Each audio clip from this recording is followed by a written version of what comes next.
Très bien, donc pour la première table ronde sur la problématique position du maître d'ouvrage gestionnaire patrimoine, donc je vais demander de venir à l'estrade Philippe Potard, directeur adjoint production et développement d'Habitat 76, Mathieu Ferrua, Big Manager chez Synthétique XD, et Vincent Baruet, gérant de la société d'ingénierie numérique Fundation. Très bien, donc Philippe Potard, vous occupez de patrimoine au sein d'Habitat 76, le premier organisme de gestion d'habitat social de Normandie.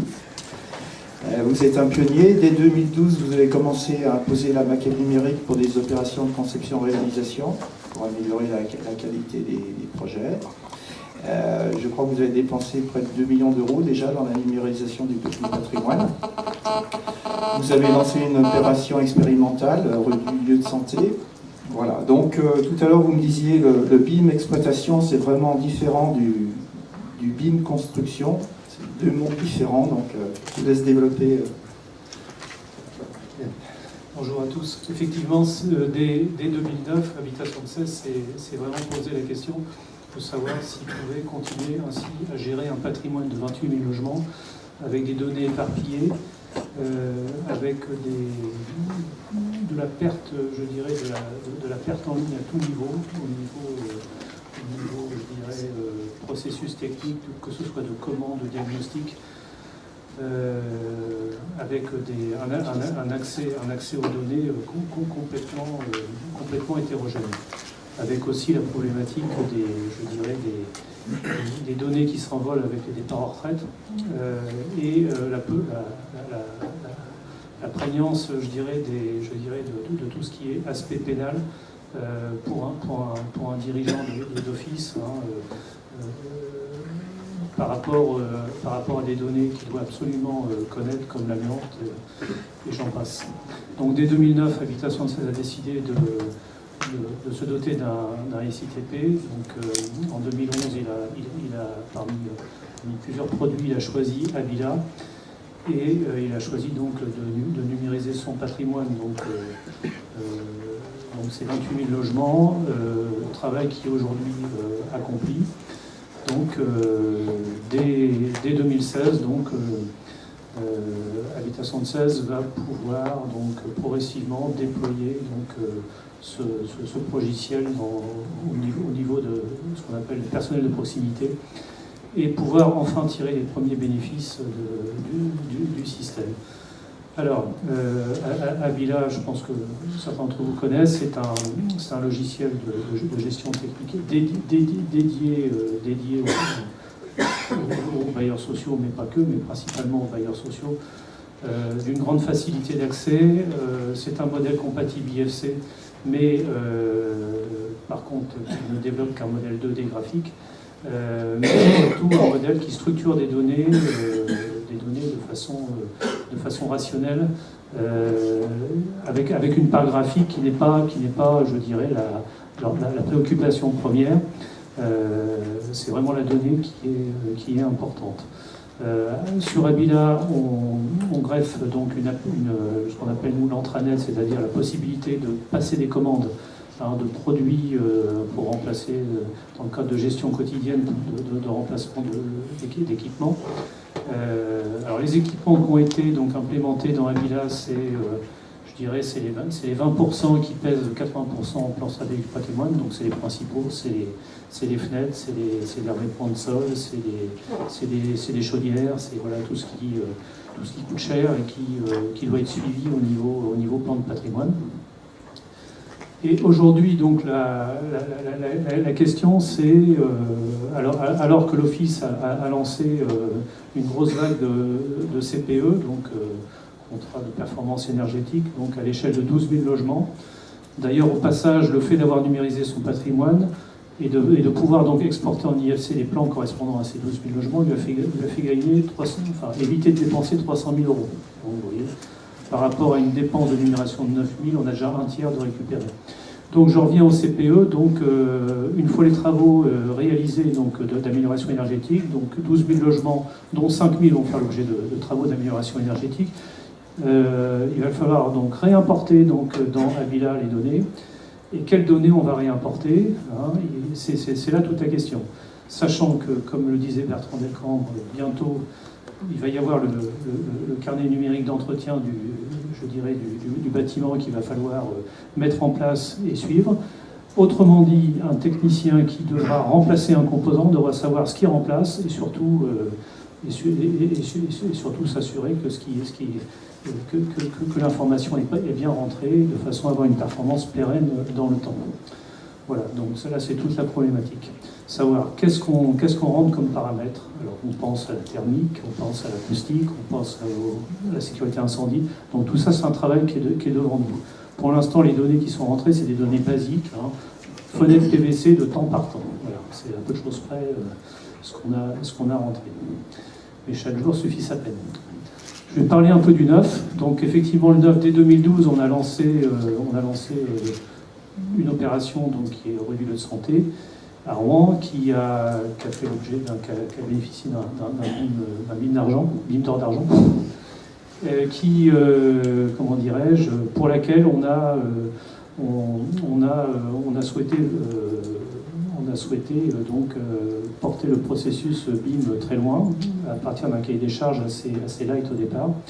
Une deuxième opération a été lancée 3 mois après, qui est à peu près de la même envergure, donc qui est située à 50 logements. Donc là, pareil, on a sur la base d'une collaboration avec le groupement poussé le BIM, je dirais, au maximum. Et quand on dit au maximum, c'est y compris je dirais, l'implémentation de produits industriels.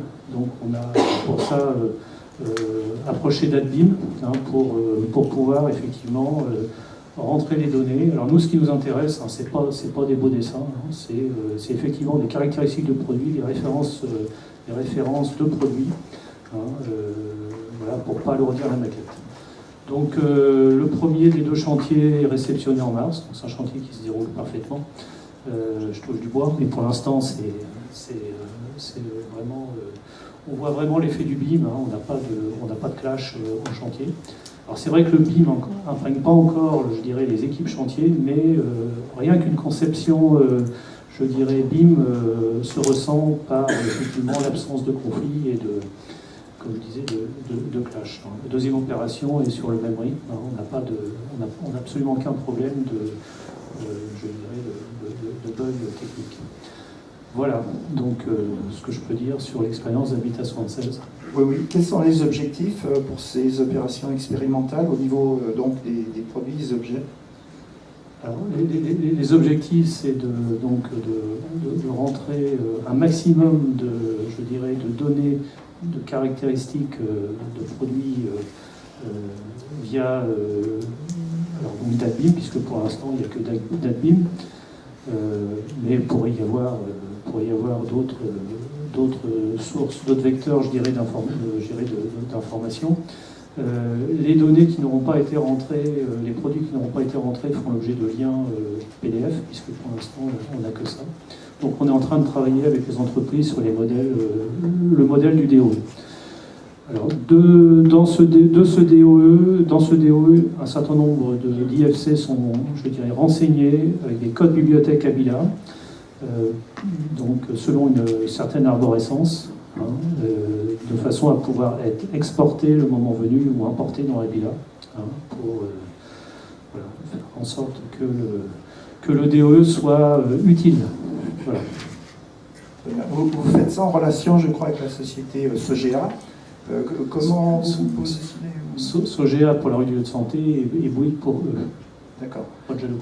Et comment vous vous positionnez dans ce projet par rapport à eux? On a compris que le maître d'ouvrage devait être proactif, hein, dans ce genre de démarche. C'est capital de dire ce qu'on veut, quoi. Et là, les premières opérations, on est parti sur un cahier des charges assez light, pour pas dire plus, parce qu'on avait que 2 pages en fait. Hein. C'était vraiment la base, et c'est sur la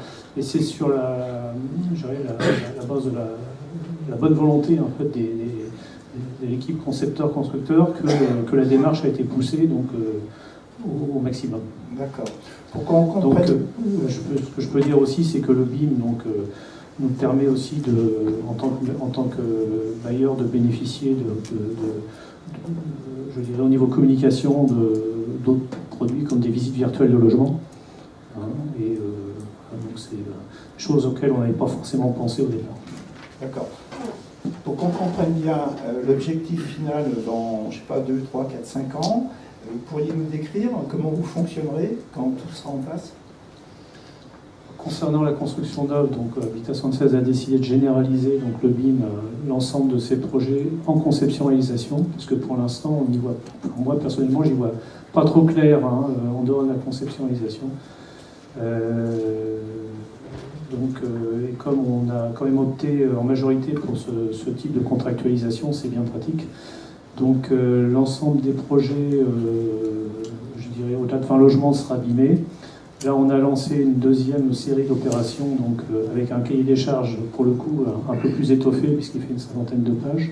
Cahier des charges qui décrit les arborescences, qui décrit les objets qu'on va voir apparaître aux différentes phases, le mode de contrôle qu'on applique donc avec SolidWorks Checker, et tout le processus donc DOE et puis DEO, donc ce qu'on appelle le dossier d'exploitation des ouvrages, qui est en fait la partie du DOE avec les objets typés Habila, donc qui seront directement importés dans le logiciel de gestion. Concernant Habila, c'est un outil qui a vocation à se densifier donc, au fil de l'eau. Donc on va y rentrer. Donc bien sûr, il est couplé avec notre ERP qui est Ulysse. Et au fil des mois, on va le densifier en y entrant des données, je dirais, indispensables, donc l'amiante, les données thermiques, et on attend donc de voir ce que va donner le cahier numérique d'entretien des logements. Très bien, très bien. S'il y a des questions, donc à la fin de la première table ronde, pendant une dizaine de minutes, il y aura possibilité de poser des questions.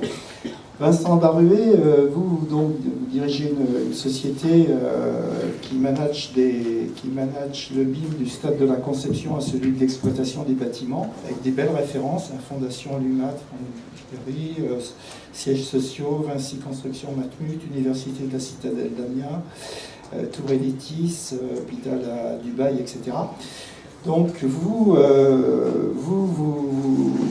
parlez de la problématique quantité, coût, qualité, valeur, et vous avez des idées bien précises.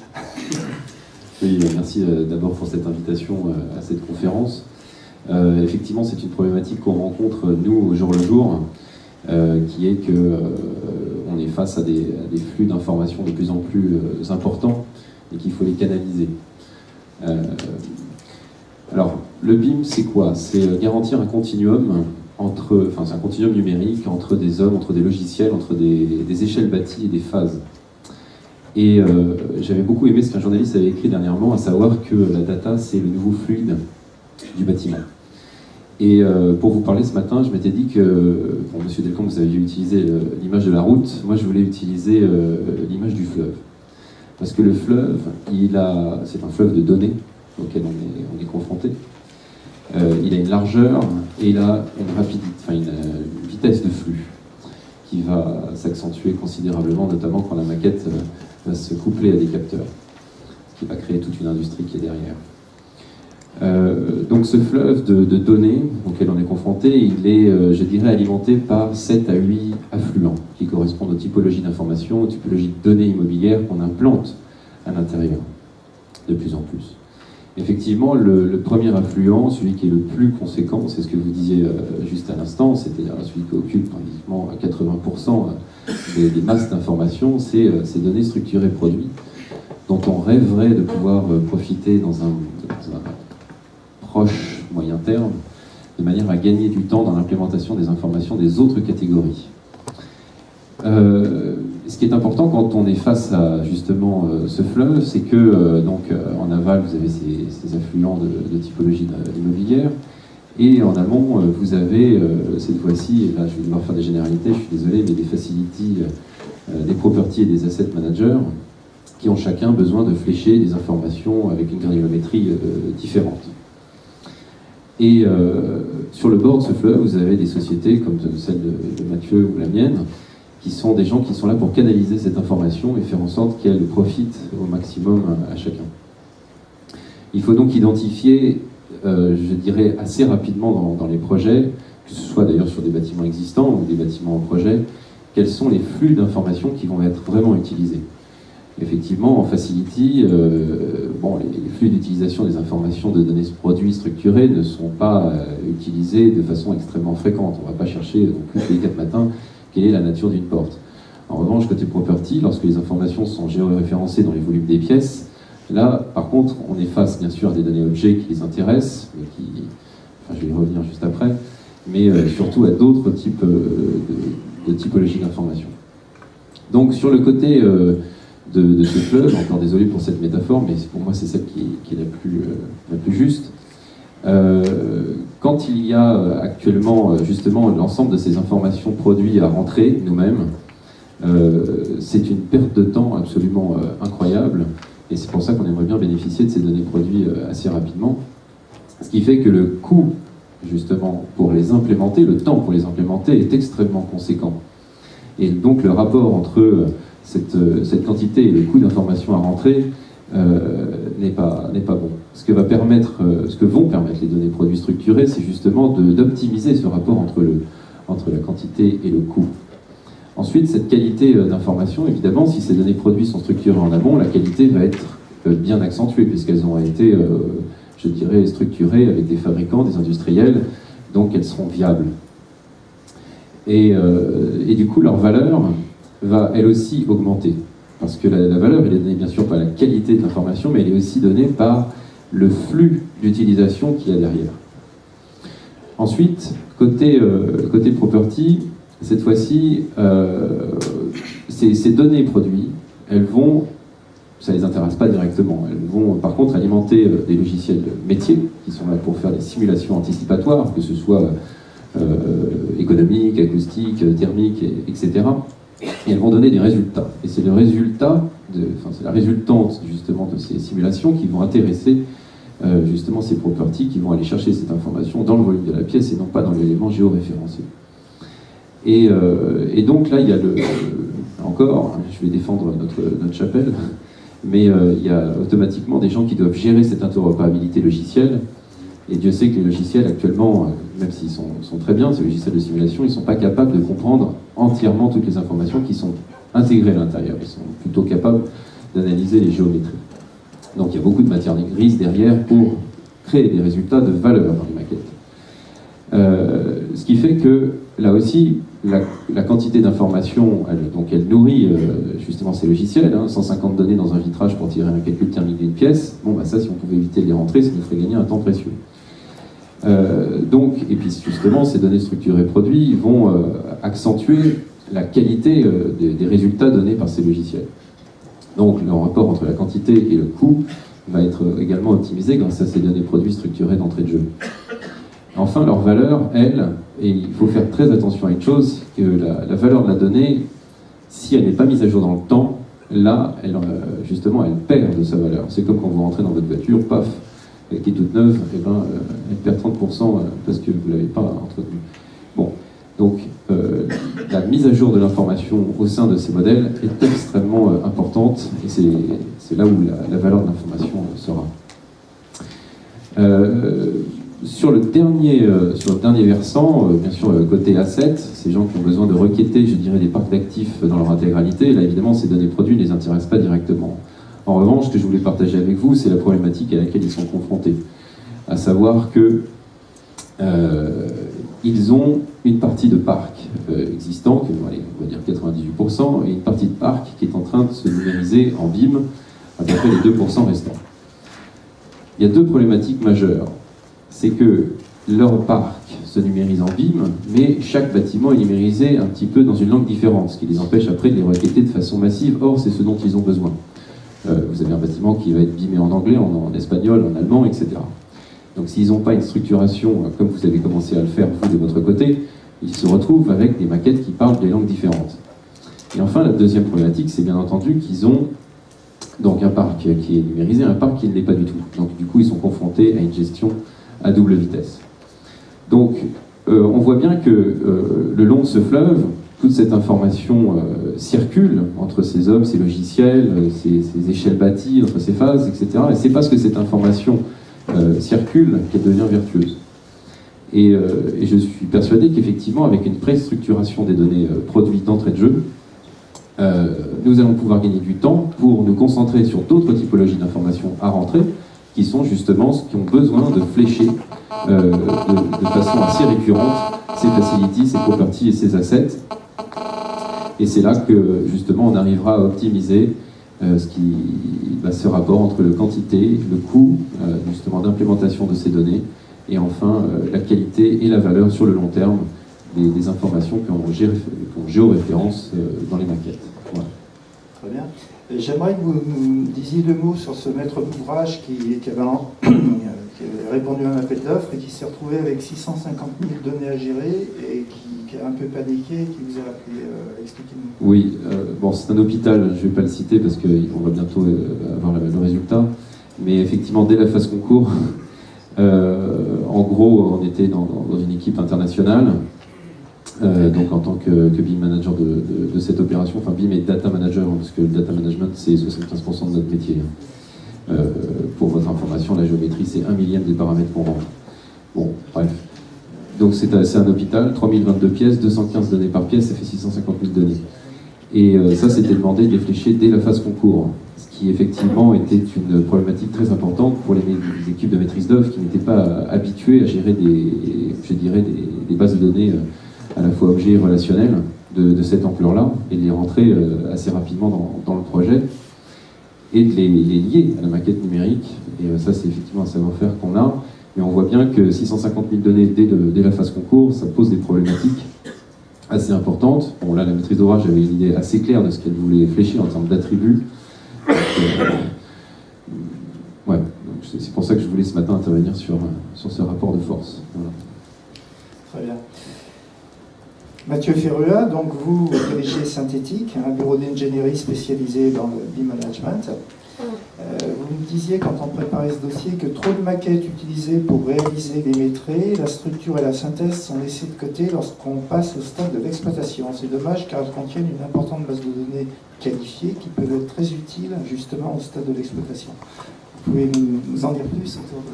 Voilà, merci en effet de m'avoir invité et partager un petit peu notre expérience avec vous. Donc en effet, c'est un peu le cas de notre pilote sur l'exploitation, c'était un peu l'idée, c'est qu'on avait une maquette BIM exé qui a servi à construire le bâtiment, à construire l'ouvrage, et qui a été utilisée en synthèse, en métrie, pour différentes raisons. Et quand on arrivait à la phase de livraison, en fait, nous on a proposé à la fois au maître d'ouvrage, au locataire et à l'exploitant de créer cette maquette BIM exploitation à partir de cette maquette d'exécution. Donc c'est ce qu'on a fait.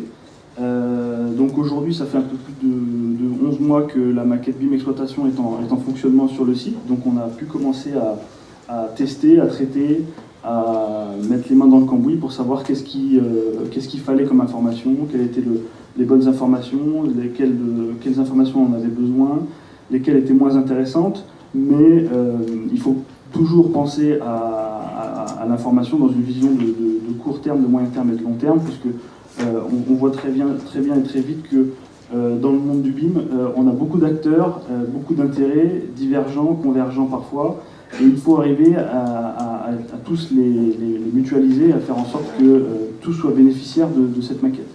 On prend un exemple, un mainteneur va avoir une information très court-termiste sur ses équipements, sur le maintien de ses équipements, mais un propriétaire de foncier bâti va être très intéressé par les plans de son béton ou les plans de ses façades le jour où il a une réhabilitation ou le jour où il a un nouveau locataire à faire entrer dans son bâtiment. Donc il faut avoir vraiment une vision assez exhaustive de la donnée et de ce qu'on veut en faire, et il faut essayer de l'intégrer le plus tôt possible. Donc ça c'est un peu ce qui s'est dit déjà auparavant. Plus tôt on pourra réfléchir à ce qu'on veut voir dans le modèle, mieux plus on sera opérationnel. Si on prend l'exemple d'Helios, donc nos principaux sujets dans la donnée, dans la data, c'est la qualité de cette donnée. Aujourd'hui, il y a un enjeu fort dans les transitions entre les différentes phases, d'une phase de conception à une phase d'exécution, d'une phase d'exécution à une phase d'exploitation. Il faut qu'on s'assure et qu'on pérennise la donnée et qu'on s'assure qu'elle soit exploitable par l'ensemble des acteurs. On parle des niveaux de détail, donc c'est des choses qui reviennent très fréquemment maintenant dans le monde du BIM management. Un des aspects très importants pour l'exploitation, c'est que le fameux LOT 500 ou ND5 dont on parle beaucoup, c'est pas forcément d'enrichir l'information encore plus détaillée, avec encore plus d'informations que ce que ce n'est au début, mais c'est d'avoir l'information validée et vérifiée. On veut être sûr que sur site, le ventiloconvecteur ou l'équipement est bien à cette place-là, que c'est bien l'équipement qui avait été choisi et anticipé par le maître d'ouvrage ou validé pendant les phases de conception et de réalisation. Donc ça, c'est très important de ne pas perdre de vue que cette data, elle doit être validée à un moment par rapport à la réalité, par rapport à ce qui existe. Donc il y a vraiment des enjeux forts dans toutes ces phases, toutes ces transitions, et notamment au niveau du DOE, au niveau de la livraison du bâtiment. Ça a été un petit peu le parent pauvre, le DOE, jusqu'à présent, puisque pas grand monde n'allait les voir ou ne s'y intéressait. Aujourd'hui, clairement, ça va être la base de réception des ouvrages, ça va être la base de données de départ pour implémenter des GMAO, pour implémenter des GTB dès le départ. On va gagner du temps dans la transition, on va vers le soft landing. Les équipes d'exploitation, les locataires, les exploitants vont pouvoir récupérer toute cette information pour l'exploiter. Et c'est intéressant de travailler donc, sur ces phases-là. Donc c'était voilà, un petit point sur l'aspect données. L'aspect géométrique est aussi intéressant. En effet, la géométrie est une part de la donnée, c'est pas la plus importante. Il faut savoir la gérer, la traiter, ne pas surinformer une maquette en géométrie alors qu'on ne va pas aller chercher la moindre vis dans le bâtiment, ça n'a pas d'intérêt. Avoir l'information, être en mesure de la représenter, c'est quelque chose d'important. Voilà, c'est des aspects qu'il ne faut pas négliger dans la data et dans la façon dont on la structure. Aujourd'hui, nous, basiquement, si on prend l'exemple de Helios, on a une base de données maquette qui existe, qu'on a couplée avec une base de données très classique, qui est une base de données textuelle, dans laquelle on peut liaisonner toute une série de documents. Donc ce type de base de données permet à toute une série d'acteurs qui ne sont pas forcément des opérateurs BIM aguerris et très pointus de participer à la maquette, de venir la renseigner. Donc ça, c'est ce qu'on voit et on voit que ça se développe. On a une série d'acteurs du projet, du chantier, de la conception et de l'exploitation qui vont pouvoir implémenter et mettre à jour le modèle. Donc là, aujourd'hui, nos développements, ils sont sur les GMAO et les GTB. Typiquement, un enjeu fort de la maquette, c'est en effet son maintien à jour et la vie de cette maquette. Et c'est aussi l'enjeu de rajouter une couche de données supplémentaire qui va pouvoir être amenée par une GMAO, par une GTB, par des acteurs de la gestion du patrimoine. Et donc ça, c'est des données aussi très importantes. Quand vous avez des données dynamiques de la GMAO qui sont en mesure de venir renseigner une maquette, vous allez pouvoir monitorer votre bâtiment de manière beaucoup plus performante et de manière beaucoup plus précise et avoir un outil de supervision qui va être excessivement qualitatif pour un mainteneur, mais pour un gestionnaire de patrimoine également. Donc voilà, c'est ce type de données qu'il faut essayer d'agréger sur le modèle BIM pour en faire un modèle le plus complet possible. Si on fait une petite digression sur les données, il y a une vraie complexité à structurer les données, il y a une vraie complexité à savoir ce qu'on veut, à définir les données qu'on veut rentrer, et c'est vrai qu'il faut être très vite conscient de ce qu'on veut faire avec le modèle, de ce qu'on veut en faire, et de quelles données on va vouloir extraire, et ça très tôt. Je prends l'exemple des surfaces. Si aujourd'hui vous voulez rentrer un paramètre surface dans une maquette, vous avez peut-être 4, 5, 6, 10 paramètres différents disponibles. Une shop, une surface utile, une surface locative. Voilà, c'est quelques exemples de ce type-là. Il faut être capable de déterminer ce qu'on veut, quelle est l'information qu'on veut, comment on la calcule, pour être sûr qu'on a la bonne information. Donc tous ces sujets-là doivent se prendre très tôt en amont, ou doivent faire l'objet de consensus assez vite, pour qu'on n'ait pas de perte d'informations et qu'on ne soit pas perdu dans le flot de données, le flot de data qu'on peut avoir. Il y a quelques aspects aussi assez intéressants à exprimer sur toute la phase d'exploitation. Il faut aussi structurer la donnée en termes de système. Pour un mainteneur, ce qui va l'intéresser, c'est le système CVC, c'est les tenants, les aboutissants d'un réseau, les organes de coupure qu'il y a sur son parcours. Et c'est tout ça qu'il faut savoir intégrer et implémenter très vite dans le modèle, très tôt, et de s'assurer que ce système-là et ces systèmes-là sont toujours pertinents, cohérents, et sont bien ceux qui sont fonctionnels sur site. Donc il y a des aspects aussi à ne pas négliger. si on fait juste une petite digression sur l'avenir de ces modèles, on est en effet d'accord pour dire que le BIM va être très central, je pense, dans l'avenir de l'exploitation du bâtiment. Et comme je disais, il y a beaucoup de data et de données qui vont y être associées, et notamment tout ce qui va être objet connecté aussi, qui va venir encore rajouter une couche d'information. Voilà. Si on n'a pas ce socle-là qui est fonctionnel et qui est efficace et maîtrisé, ça va limiter un certain nombre d'interactions. Je vais juste finir sur quelques bénéfices du BIM pour l'exploitant, en l'occurrence, parce que c'est des questions qu'on nous pose assez souvent. Clairement, on a donc j'en ai parlé, un gain dans la réception d'ouvrages, dans la limitation des GPA, ou des problèmes de garantie. Alors, on a une facilité d'accès à la donnée qui est quand même pas négligeable pour l'exploitant. Il comprend très vite et beaucoup mieux son bâtiment, il n'a pas besoin d'aller vérifier sur tous ses plans et ses données diverses et variées, il peut se requêter la maquette très facilement. Il y a des nouveaux services qui se mettent en place, qui sont le BIM Manager d'exploitation, qui vont être des personnes, des services garants du maintien à jour et de l'intégrité de la maquette pendant sa durée de vie et pendant toute sa phase d'exploitation. Et les premiers retours qu'on a en termes de gains opérationnels, par exemple, c'est voilà, sur une maintenance classique curative où on va changer un équipement, sans la maquette, on a sur une opération standard 19 minutes, et avec, on passe à 11. Donc clairement, il y a des gains voilà, qui sont assez faciles à chiffrer, et d'autres qui le sont moins, en termes de qualité, d'intervention, de gêne qui peut être sur l'intervention. Voilà, tous ces gains-là sont amenés à se développer, et on va très certainement développer beaucoup de services et d'innovations à partir de ces maquettes d'exploitation. Très bien, merci M. Ferrua. S'il y a une question ou deux. Bonjour, AlphaSec, NJ Coffee. Monsieur Ferrua, vous parliez donc d'une amélioration de temps de 19 à 11 minutes. Est-ce que déjà vous pourriez dire d'où vient ce chiffre? Et également, concrètement, comment se passe ce gain de temps? Alors, ces chiffres ils viennent d'essais qu'on a réalisé sur une opération, c'est-à-dire que c'est un test, clairement, chronométré, avec un podomètre et des équipements de ce type-là. C'est sur une intervention test curative sur un appareil de ventiloconvecteur ou un relamping.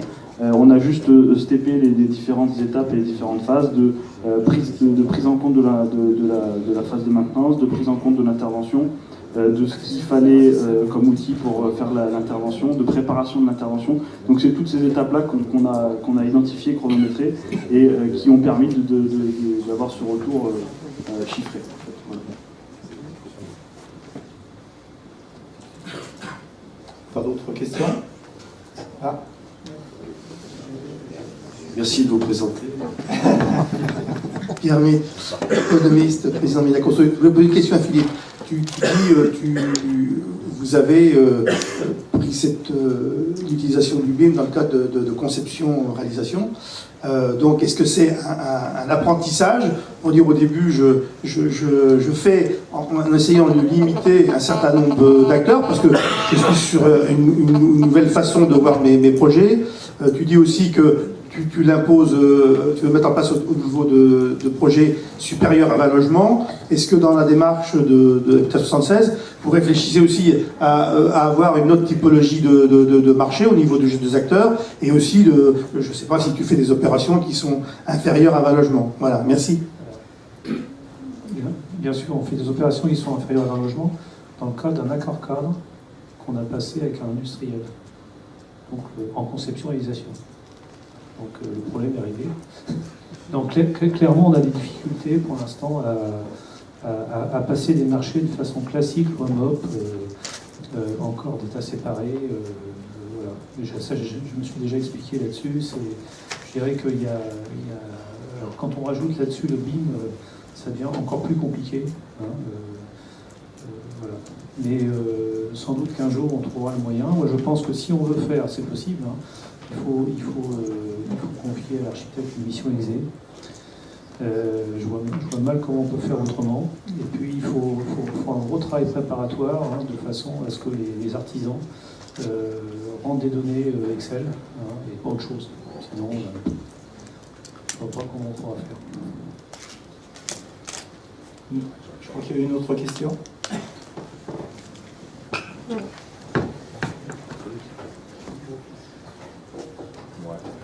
Merci, bonjour, Sébastien Schaeffer, DGLA Architecte et BIM Manager. Voilà, moi j'ai une question pour Monsieur Cottard. Qui paye en fait l'implémentation de données dans les maquettes? Nous, architectes, on est prêts à mettre des informations Ouais. que l'on ressort, qu'on va interroger sur le plan. Je ne suis pas sûr que ça soit notre mission de rentrer... Alors, effectivement, tout ce vous fait avez d'information. c'était effectivement un problème on s'est rendu compte effectivement qu'on pouvait difficilement demander à un architecte, je dirais, de faire une maquette prête à servir à la gestion. C'est clairement hors MOP. C'est pour ça qu'Habitation 16 lance des marchés hybrides, marché de conception, réalisation de X logements et fourniture de données numériques propres à la gestion.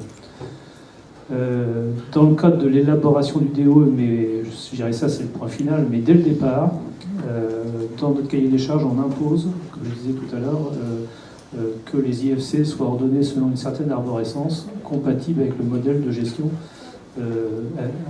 Avila.